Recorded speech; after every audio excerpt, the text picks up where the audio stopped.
네, 안녕하십니까. 고래기법 날인의 정영입니다. 오늘도 종합주가지수는 행보 등락을 잘 보이고 있고 4월달이 이제 3월달이 지나가고 4월달이 내일 접어듭니다. 항상 일봉, 주봉, 월봉이 시가에 반락하니까 내일부터 잘 주시하시기 바랍니다. 자, 강남선님.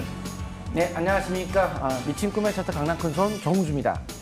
자, 증시는 크게 걱정하지 않고 있다고 제가 말씀드렸죠. 돈 열심히 버는 장세, 특히 여름철 되기 전까지 빨리 벌어야 되는 이유는 갈수록 이제 따뜻해지게 되면 코로나가 오히려 더 소멸할 수 있기 때문에 그 전에 수익률을 빨리 올리셔야 된다는 거. 금리 인상 향후에 또 언젠간 또 압박으로 다가올 수 있는 만큼 그 전에 돈을 많이 버시기 바랍니다. 오늘 제가 많은 좋은 이야기를 해드리도록 하겠습니다. 자, 정주 전무관님. 네, 안녕하십니까. 주식계의 싹쓸이 공명 정주입니다. 일단 지수가 좀 약간 숨고르기 국면에 접어들고 있는데요. 내일이면 방향이 좀 윤곽은 나올 것 같습니다. 일단 여러 가지 변수들이 있는데요. 오늘 제가 이런 부분들도 설명드리고 또 이제 지난 종목들, 바닥에서 크게 올라가는 종목들 많이 나왔죠. 그 종목에 대해서도 분석해드리겠습니다. 잠시 후 뵙겠습니다.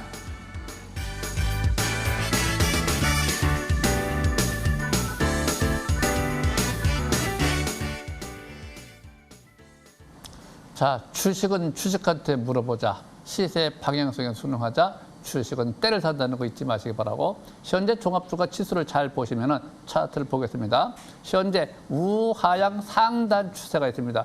우하향 상단 추세를 돌파 시도를 잘 하고 있어요.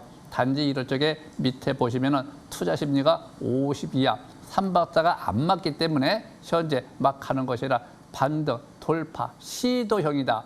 시도를 잘하고 있다. 요 대기물대, 그러니까 3개월 평균 대기물들 돌파하지 않겠느냐. 긍정적으로 보여지지만 주식은 정답이 없죠. 갑자기 꺾어질 수도 있고 올라가서 모르니까 항상 오늘 어떻게 할 것이냐, 내일 어떻게 할 것이냐, 내일은 내일 가서 보는 것입니다. 내일이 4월 첫날이기 때문에 방향성을 잘 보시고 매매하시기 바라고. 자, 코스닥도 마찬가지입니다. 코스닥도 현재 우세긴 추세 돌파 시도를 하고 있죠. 대기 매물대 3개월 평균 대기 매물대를 돌파 시도를 잘하고 있습니다. 이럴 때 심리가 좀 과열권에서 좀 내려오고 있죠. 이것이 어느 정도 식어야 돼요. 그래서 기간 조정. 그래서 현재 코스피나 코스닥이나 4월 중순 정도 돼가지고 어떤 방향에서 찾지 않겠느냐. 그 전에는 올라간다 하더라도 내려간다 하더라도 기간 조정은 좀 더 이어질 것이다. 네, 이렇게 보시는 것이 좋습니다. 지금 종목 장세에 초점을 두시기 바랍니다. 자, 강명 선생님. 네, 각국의 경기 부양 의지가 역시 강하게 형태를 띠고 있기 때문에 코스닥 테마 종목별 장세는 문제 없이 계속 이루어지고 있다고 말씀을 드렸죠. 그렇다면 한번 차트를 통해서 한번 보도록 하겠습니다. 지금은 경기 부양을 하고 있는 과정이라 급격하게 급락, 폭락, 하락장 이렇게 되기는 어렵죠. 그리고 코로나 끝나지도 않았는데 계속 부양하고 있는데 여기서 하락장이 들어가기는 어렵겠죠. 하락이 들어가려면 기본적으로 그동안에 돈이 많이 풀린 거를 회수해야 되는데 그거는 이제 경기가 좋아지면서 물가 올라가고 실업자가 줄고 이래야 되는데 그건 코로나가 끝나야 될 거 아니에요. 코로나가 진행되는 과정에서는 그렇게 하락으로 진행하기 어렵습니다. 또 코로나 끝났다 쳐요. 그래서 끝나가면서 물가가 더 올라가서 사람들이 돈을 많이 쓰니까 물가 올라가고 실업자가 줄어드니까 경기가 좋아지니까 다시 돈을 회수해가지고 금리 인상이 이어진다 하게 된다 하더라도 순간적인 일시적인 조정을 나오는 거지 하락장은 아닙니다. 하락장은 경기가 침체가 돼야 될 거 아니에요. 그래서 지금은 하락장들은 또 먼 미래고 중간에 조정이 충격이 언제 오느냐? 금리 인상. 근데 지금은 그게 아니라는 거죠. 그래서 현재 10개월 이평선 지지를 받고 올라가는 것처럼 이 기준이 무너지기 전까지는 열심히 투자하시면 되고요. 2개월 동안 조정을 받았기 때문에 이번 달이 제가 저가 매수기라고 했죠. 그래서 아마 녹화 방송 보시면 3월 달 초에부터 한번 보세요. 저가 찬스에 코스닥이 유리하다. 지금 자람도 신고가까지 가능성이 있죠. 이번 달이 사상 최고 대량 거래가 실렸기 때문에 신고가를 다시 한번 갱신할 수 있는 그런 장인 만큼 신고 간다 안 간다 그게 아니고 그럴 수 있는 자리이기 때문에 현재 10개월 이평선 기준 갖고 열심히 투자하시기 바랍니다. 자, 정지우 전문가님. 예, 지수가 일단은 이제 상승 쪽으로 방향성을 잡아가면서 오늘은 좀 조정이 나왔는데요. 일단 제가 차트를 보면서 좀 설명을 드려볼까 하는데 그 전에 이제 차트 보기 전에 일단 이제 내용들을 좀 설명 드려보겠습니다. 정리가 좀 필요할 것 같아요. 지금 미국의 이제 인프라 투자 발표가 임박돼 있죠. 그런데 인프라 투자 정책 발표도 중요한데 증세까지 거의 따라와요. 그만큼 증세가 이기느냐 아니면 추가 부양 정책이 이기느냐 이 부분이 아마 오늘 미국 증시의 중요 포인트가 아닐까 생각을 해보고요. 무엇보다 이제 미국 증시가 지금 헤지펀드 같은 경우 지금 노무라 증권 같은 경우도 그렇고요. 11조 원 가까이 뭐 물려있다 뭐 이런 얘기들이 좀 나오고 있죠. 그만큼 이제 미국의 금융 회사들 조사가 들어간다 뭐 이런 얘기도 속속 나오고 있는 만큼 이 부분이 이제 큰 변수로 또 작용할 수도 있는데 뭐 금융위로 번질 뭐 그런 악재는 아니고요. 일시적인 노이즈 관점에서 좀 바라보시면 될 것 같고요. 그래서 일단 가장 중요한 건 이 부분만 없으면 됩니다. 어차피 금리 인상은 지금 안 하고요. 코로나 이 변종이 대확산이 이뤄지느냐 아니면 여기서 어느 정도 백신의 효과가 먹혀들어서 어느 정도 잠잠해지느냐 이 부분에 따라서 증시가 상승세 쪽으로 가느냐 아니면 다시 한번 조정받았다가 다시 하반기쯤에 가느냐 이 부분이 좀 윤곽이 나올 것 같아요. 그래서 이런 부분들을 아직까지는 100% 단정 지을 수는 없기 때문에 시장의 흐름에 맞춰가면서 주의 깊게 보셔야 될 것 같은데요. 차트를 보면서 설명 들어보겠습니다. 일단 오늘은 이제 장 끝나고 블록체인 관련주들이 시간에 나니까 급등세가 이뤄졌는데요. 이제 그 부분 좀 참고하시면 될 것 같고요. 오늘 코스닥이 약세형 음봉이 나왔습니다. 일단 내일장 바로 올선 회복과 함께 바로 위쪽으로 방향성을 잡으면 60일선 지지와 함께 추가 반등의 수점을 맞춰보는 전략이 유리할 것 같고요. 내일 만약에 꺾이면 안 좋죠. 60일선 부분을 뚫지를 못하고 5일선 이탈되고 재차 하락 기조로 전환되면 여기서 MACD가 막 0을 돌파하려고 하다가 2020년도 11월 달에는 돌파하고 나서 본격 상승 전환이 이뤄졌는데 여기서는 만약에 재차 0을 돌파하지 못하고 꺾여버린다. 그러면 재차 경계를 했다가 다시 전저점 지지 테스트를 다시 할 수도 있죠. 쌍바닥 패턴이 형성될 때 그럴 때 다시 또 저가 매수 기회를 노려보는 것도 유리하지 않을까 그렇게 생각을 해보고 있습니다. 그래서 어떻게 보면 중요한 이슈가 있을 때가 중요한데요. 호재 나오고 갈 때 긍정적으로 보시면 될 것 같고요. 호재 나오고 못 갈 때는 경계를 해야 되겠죠. 오늘 미국은 인프라 투자 정책 발표가 임박되어 있는 만큼 호재 가능성이 있습니다. 여기서 호재 나오고 오늘 미 증시의 움직임이 어떨지 주의 깊게 보시길 바라겠습니다. 여기까지 설명 마치겠습니다. 나래님. 네. 지금은 종합주가 지수를 잘 보셔야 되지만 종합주가 중요하지만 지금은 종목장 되는 거 잊지 마세요. 자, 오늘의 주제 보시죠.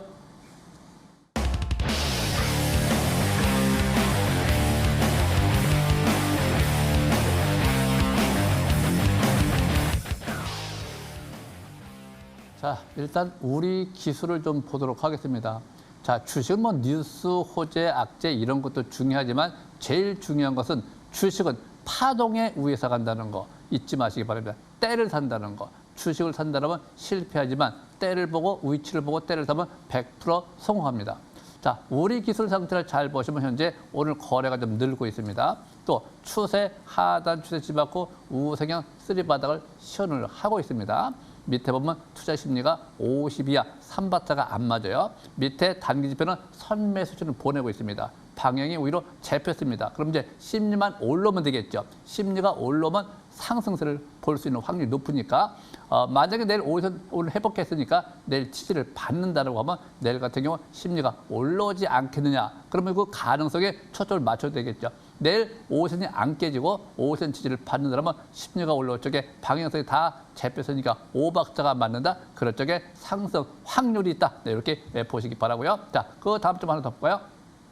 특수건설. 자, 특수건설도 마찬가지입니다. 대량 거래가 시연되고 오히려 잘 가고 있죠. 5선이 안 깨지죠. 상단 추세 근접하니까 저항받죠. 그렇지만 돌파 시도를 하고 있죠. 이럴 적에 심리가 올라오죠. 거래가 늘죠. 또 모든 지표가 오히려 다 많이 5박자가 맞죠. 이럴 적에 추가 상승, 신고가 패턴 이렇게 보는 거죠. 그래서 월봉 장기적 관점에서 보시면 역시 마찬가지입니다. 점진적 바닥 탈출 시도요. 또 추세도 전환되어 있고 다 우위로 방향을 잡고 있습니다. 또 이동평에서도 이 이격이 짧아요. 그래서 이격이 짧으니까 벌어질 때까지 충분히 올라갈 수 있는 확률이 있죠. 신고가 패턴이니까 13,000원까지도 갈 수 있는 여건이 있으니까 현재는 계속 월봉 이번 달에 끝났으니까 4월 달서부터 시가야 최대한 일본 5일선, 주봉은 5주선, 월봉은 5개월 이동평선까지 항상 불알 매수 구간이다. 네, 이렇게 보시면 될 것 같습니다. 자, 강남 선생님. 네. 이번 연도는 정치 테마주의 주가 움직임이 상당히 강하다라고 제가 말씀드렸죠. 갤럭시와 머니터리를 좀 보도록 하겠습니다. 한쪽에 정치 테마주가 떨어지고 또 한쪽이 또 거꾸로 올라오는 오늘 그런 날이었어요. 근데 이제 이 종목 같은 경우는 정치 테마주로서의 성향도 있겠지만 인맥 테마주보다는 정책 테마주, 정책이 원래 더 중요해요. 인맥은 투기성이지만 정책은 실제 갈 수 있는 분야이기 때문에 정책주 중에서 지역화폐 정책 테마주로서 금융 플랫폼 머니트리는 제로페이와 복합 결제가 가능해서 지역화폐로서의 관련성을 띠고 주가가 항상 올라갔던 종목이라고 보시면 돼요. 그런데 오늘 같은 경우는 암호화폐 예술시장 급성장 속에서 블록체인 미술품 관련된 신사업에 대한 사업 목적 추가 때문에 아마 주가의 강세가 나온 게 아닌가. 그래서 두 가지 모멘텀에 대한 주가의 강세가 나온 것 같아서 정책 테마, 정치 테마에서 정책 테마와 향후에 대한 성장성 이 두 가지가 겹쳐질 때 이런 게 좋은 거예요. 그리고 정치 테마 중에서 단순한 인맥으로 가는 것은 약간 투기성이 강하기 때문에 나중에는 갑자기 무너질 수 있고 또한 과거에서부터 사례를 보게 되면 정치 테마주 같은 경우는 금감원에서도 어느 주가가 올라간다면은 뭐 주가 올라가는 원인이 뭐냐 이런 식으로 공시가 또 나오게 되면은 나중에 뭐 이유가 없다 이런 식으로 나오면서 또 주가 떨어지는 경우도 있기 때문에 지금 과열된 상태에서 많이 올라간 정치 테마주는 좀 경계하는 것이 좋을 것 같습니다. 한번 차트 볼까요?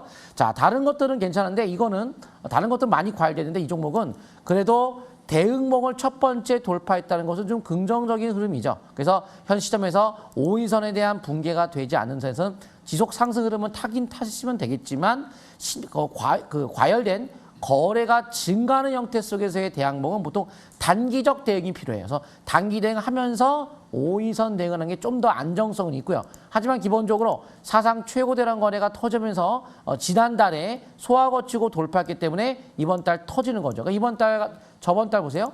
저번 달이 사상 최고 대량 거래 터진 거예요. 그래서 소화를 거쳤죠. 이걸 기니까 앞에 물량. 그러니까 거기를 돌파하니까 이번 달 같은 경우 주가가 이렇게 폭등이 나오는 겁니다. 그런데 심리가 주봉이 과열된 국면에서 내려오는 과정 속에 있기 때문에 단기적 대응을 안 하면 좀 부담이 있어요. 그래서 단기적 수익을 챙기고 또 다시 한번 분할 매수해서 5인선 대응을 이렇게 이어가는 전략을 취하는 것이 좀 더 안정적인 매매가 되지 않겠는가라고 보고 있습니다. 자, 여기까지 말씀드리고요. 정주 전문가님.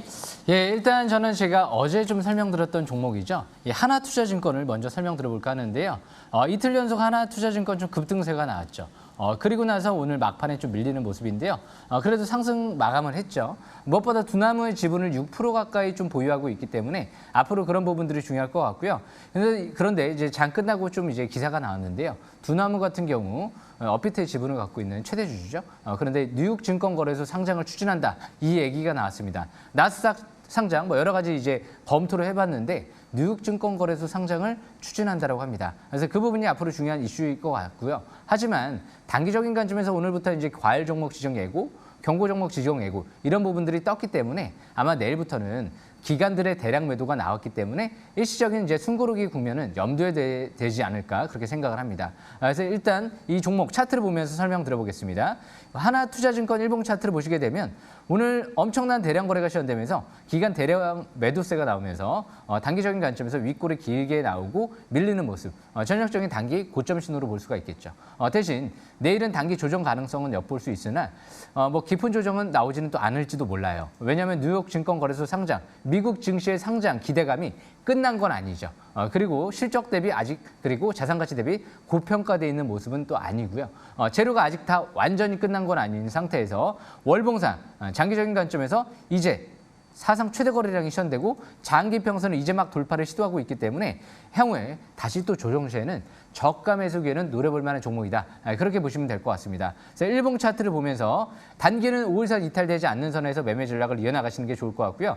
내일 갑자기 올라간다라고 해서 추격 매수하면 안 되겠죠. 갑자기 올라가면 경고 종목 지정이라든지 과열 종목 지정이 될 수 있기 때문에 단기 매매는 항상 내일도 시가 이상은 강하게 올라올 때는 매도 관점으로 보고 나서 최소한 5일선 근접시 혹은 충분한 조정을 받고 다시 3,000원대 초반대 내려올 때는 저가 매수 기회는 또 충분합니다. 그 이유가 임원이 마지막으로 3,020원대까지 추가 매수세가 들어온 부분이 있기 때문에 그 부분이 어느 정도 역시 지지권이고 바닥권이 단기 바닥권이 되지 않을까 예상이 됩니다. 항상 올라갈 때 추격 매수하지 마시고요. 조정 시 아직 재료가 끝나지 않은 종목 하나투자증권은 저가 매수 기회를 노려보는 전략은 또 유리할 것 같습니다. 여기까지 하나투자증권 설명은 마치고요. 벌써 이틀 동안 50% 올랐죠. 제가 이제 두 번째로 설명드릴 종목은요. 셀트리온이라는 종목인데요. 이 셀트리온 같은 경우 제가 3월 24일 날 설명드렸었죠. 아까 얘기해 주신 갤럭시와 머니트리도 제가 또 3월 10일 날 설명드렸던 종목인데요. 가상화폐도 요즘에 핫하지만 이렇게 코로나19 치료제 관련주도 핫한 모습이죠. 일단 셀트리온이 무엇보다 유럽 쪽에 이제 코로나19 치료제 판매가 이제 권고가 이제 추진이 됐기 때문에 아마 이제 4월 달부터 유럽 쪽에 수출 가능성이 상당히 높아졌죠. 그래서 이 셀트리온도 이제 올해 매출 2조 원대 도전한다. 다 계열사까지 합해서요. 이런 얘기들이 속속 나오고 있죠. 무엇보다 최근 들어 이제 3월 24일 날 제가 추천드렸던 이유는, 관심 있게 설명드렸던 이유는 3월 24일 날 차트를 보시게 되면 21선 첫 돌파하는 위치죠. 그리고 나서 재차 5일선 회복과 함께 막 팔아버리기 상승 기조로 전환이 시작되는 시점이었죠. 그래서 주식은 항상 이렇게 스토캐스틱 지표 50 이상 턴할 때, 투자 심리 50 이상 올라올 때, 일봉상 5일선 회복할 때, 그럴 때 저가 매수 기회를 노리면 이렇게 수익이 날 수 있겠죠. 그래서 일단 장기적인 관점에서 아직 끝나지 않았습니다. 중장기 추세가 저 위에 39만 원대에서 40만 원대 있다는 부분 참고하시면서 일단 단기적인 관점에서 5일선 이탈되지 않는 선에서, 내일이 변곡점이 될 것 같아요. 이탈되지 않는 선에서 매매 전략을 이어나가시면 유리할 것 같습니다. 그래서 셀트리온 설명 간단하게 여기까지 마치고요.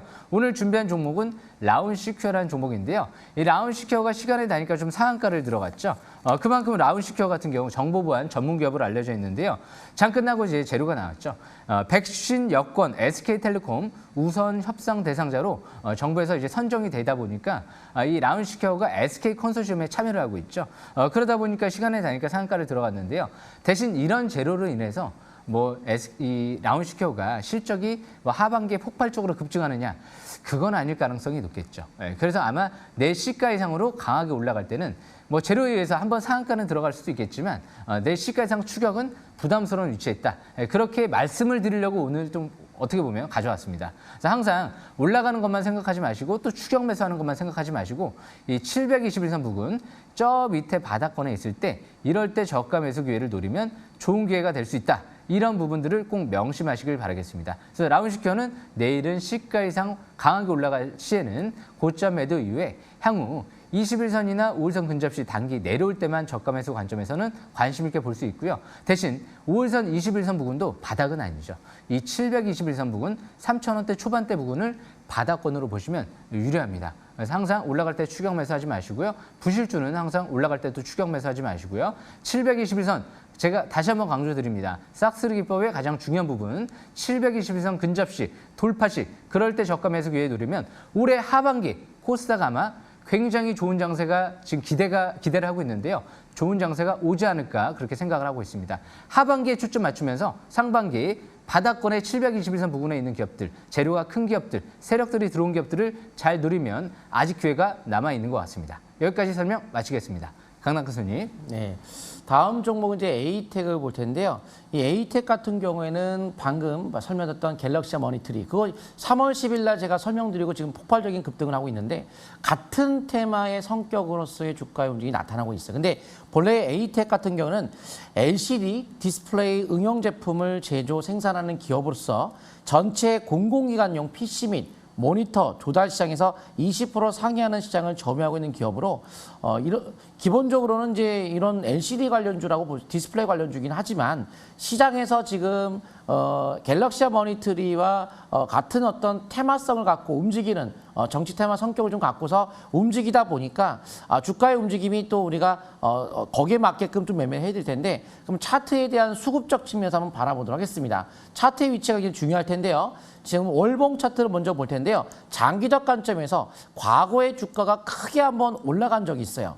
그리고 조정받고 다시 N자. 그 주가가 원래 1차 파동 이후에 조정받고 2차 파동을 볼 수 있는데 대량 거래가 빵 텄던 시점을 지금 막 돌파를 했습니다. 그래서 2차 파동 시동이 걸렸어요. 그래서 추가적으로 올라갈 수 있는 여지는 있고요. 현재 파라볼릭 상승 전환과 시그널에 대한 돌파, 역시 추가성 여러 개 있죠. 하지만 단기적 관점에서 거래가 실리는 장대 양봉과 연속적 3일째 그리고 윗꼬리가 긴 형태를 띠면서 일시적으로 순간 반락 가능성에 대한 여지. 그래서 아까 그 갤럭시와 모니터 마찬가지로 일시적인 단기적 대응을 해나가면서 5일선 매매를 좀 유지하는 개념으로 이어가는 것이 좀 더 안정감 있지 않을까. 그래서 항상 꾸준하게 이런 어떤 큰 흐름을 탄다면은 돈을 많이 벌 수 있는데 우리가 단타 단기 매매가 보다는 이런 스타일의 정치 테마 성격 갖고 움직이는 종목들은 좀 수익 형태를 꾸준하게 상투 찍을 때까지 추적하면서 매매를 대응하는 것이 중요할 것 같습니다. 여기까지 설명드리고요. 나리의 전문가님. 자, 일단 저는 동국제강 좀 볼까요? 철강, 제강 굉장히 좋습니다. 현재 동국제강 같은 경우는 꾸준히 잘 올라가고 있는데요. 이게 잘 가고 있는 종목을 자꾸 만질 필요가 없습니다. 오히려 만지면 잘못되니까 그냥 내부로 들인 거 제일 좋은데, 자, 내부로 들인 월봉을 봐야 되겠죠? 자, 월봉 상태 보면 좌우에 상단 추세가 있습니다. 자, 이럴 적에 어떻게 내부 들으냐? 비중 조절을 하는 거예요. 아, 좀 먹었다. 상단 저항대다. 이 저항대 올 적에 좀 부담되는 거는 좀 털고 부담이 안 되는 일부만 보유하고 있다가 일봉에서 좀 내려오면은 하단 추세까지 내려오면 13,000원이냐 내려오면 지지받고 갈 적에 재매수 한다. 또 항상 5일선 매매라는 것이 있죠. 5일선이 붕괴되지 않는 상태에서 5일선 매매 계속 이어가면 좋겠고 또 하단 추세는 항상 손절 라인대로 작용을 하니까 그 비중을 맞춰서 하시는 게 제일 좋겠고 자, 하나 더 볼까요? 자, 그중에서 보시게 되면 이제 역시 마찬가지로 삼성중공업, 조선주가 참 좋습니다. 왜 좋으냐면 수주가 많이 들어와요. 이거 일을 하려고 하면 아무리 1년 안에 일을 못해요. 보통 3년, 5년 이렇게 멀리 보고 하는 것이기 때문에 지금 현재 바닥을 탈출하는 관점이기 때문에 지금 이익률이 짧기 때문에 세력이 들어와 있기 때문에 수급이 좋기 때문에 전망성이 좋기 때문에 바닥에서는 부담이 없다 이렇게 보는 것이고요. 지금 상태에서 보시게 되면 역시 월봉 상태에서 이번 달에 3월 달 지나갔죠. 이제 내일이면 4월 달 3개월째 들어갑니다. 3개월째에 하더라도 시가일은 매수 관점이다. 월봉이니까 중장기 관점. 일봉에서 보시면 어떻게 돼요? 단기 상단 추세가 8,000원, 7,000원서부터가 저항대죠. 7,000원에서 올라갔으니까 7,000원 이상, 7,000원 저항대. 또 이럴 적에 좀 단타 단기는 물량이 나오겠죠. 이럴 적에 항상 이득 실현하시고 중장기 관점에서 부담이 없는 것만 꾸준히 중장기로 이어간다 이렇게 보시면 될 것 같고요. 올라갈 때는 절대 추기만 서면 안 됩니다. 이 정도쯤은 돌파 시도할 때는 항상 물량을 흡수하고 가니까 항상 비중을 잘 맞추시기 바랍니다. 자, 여기까지 마치고 한 말씀 하시죠. 예, 금요일 저녁 9시에 MTNW에 들어오시게 되면 제가 저녁 공개 방송을 통해서 자세한 내용 설명드릴 테니까요. 꼭 놓치지 마시고 참여하시길 바라겠고요. 또 화면에 보이는 노란톡 샵 0988 공명으로 문자 보내주시게 되면 무료 입장도 가능하니까요. 참여 코드 7777 4개 누르고 바로 입장하시면 될 것 같습니다. 금요일 저녁 9시에 뵙도록 하겠습니다. 예, 강남크소님. 예, 노란톡 참여 방법 샵 0988 강남크손한테 문자 보내주시면 바로 연결이 되고요. 방송 끝나고 나면 저녁 22시에 MTNW에서 공개방송, 장 끝나고 3시 반에 또 MTNW 공개방송에서 공개방송을 통해 많은 정보를 무료로 지금 드리고 있으니까요. 꼭 오늘 오셔서 많은 정보 받아가시기 바랍니다. 자, 나린이 전문가님. 이제 3월 달이 지나가는데 이제 봄도 돌아오죠. 또 4월 달 되면은 종합주가 지수가 제가 이 얘기했듯이 코스피나 코스닥이나 4월 중순 정도 방향성을 잡으면 위로 가든지 밑으로 가든지 그 방향성에 순응하는 전략이 제일 좋습니다. 그래서 항상 급등할 적에 추격 매수보다는 항상 저가 매수에 주력하시기 바랍니다. 자, 여기까지 마치도록 하겠습니다. 감사합니다.